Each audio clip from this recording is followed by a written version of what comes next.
عالمی ماحولیاتی conference COP28 کا دبئی ایکسپو میں آغاز ہو گیا۔ کانفرنس کے پہلے روز غزہ کے شہداء کے لیے 1 منٹ کی خاموشی اختیار کی گئی۔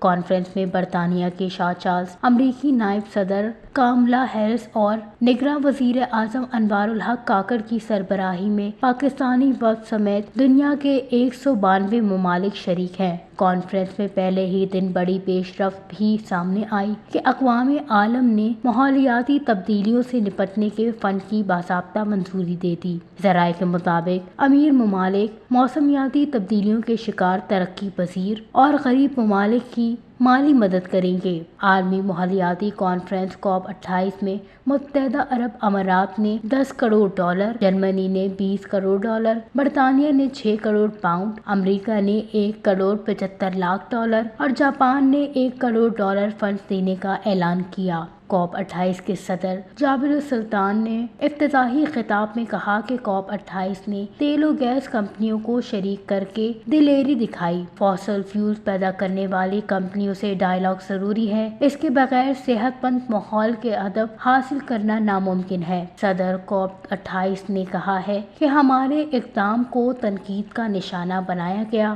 ہمیں مل جل کر مشترکہ لائحہ عمل بنانا ہے۔ تیل پیدا کرنے والی کمپنیاں ہی نقصان دہ گیسز کے اخراج کو کم کر سکتی ہیں۔